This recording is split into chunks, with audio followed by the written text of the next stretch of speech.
Hi, welcome back to the Lolly Investor Programme, my new weekly video series for novice investors trying to work out what to do with ISAs and pensions. This week we're looking at the 3 reasons why more people are turning to the stock market as a way of growing their wealth.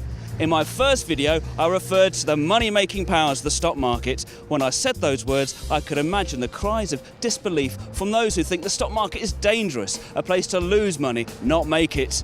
I understand that for some people, the idea of investing is like being a construction worker on top of the Shard. That's the epic building at London Bridge, nearing completion behind me. In my next 2 videos, I'm going to show how you can manage that risk and make it work for you, how you can have a safety harness and belt, as it were, perhaps even a metaphorical crane to help you on your way. Today, though, I'm looking at the 3 risks that show you can't stay on the ground with your cash stuffed under a mattress or even in the bank. We all know that inflation is the rate at which the price of goods and services goes up. But did you know the terrible effect it can have on your money? The Bank of England website has a great tool to show what inflation does to the value of money. Last year, in 2011, you needed £1.38 to buy the same goods and services that cost you just £1 in 2000. Annual inflation over 2000 to 2011 averaged 2.9%, which might not sound too bad until you realise it reduced the spending power of the pound in your pocket by 38% to 62 pence. In other words, you're 38% poorer if you haven't had a pay rise or held assets that have grown faster in value than inflation. If I set the inflation calculator to 1966, the year I was born, the effect is even worse.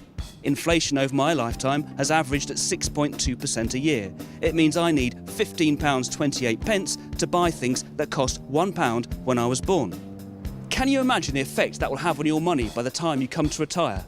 Inflation is the #1 reason why you need to save as much as you can before retirement.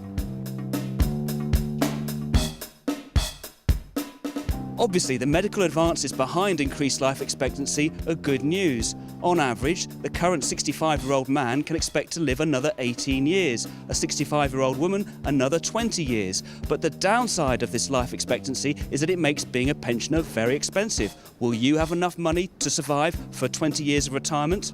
Looking at these figures, it's no surprise that the government is raising the state pension age, which brings me on to my 3rd risk.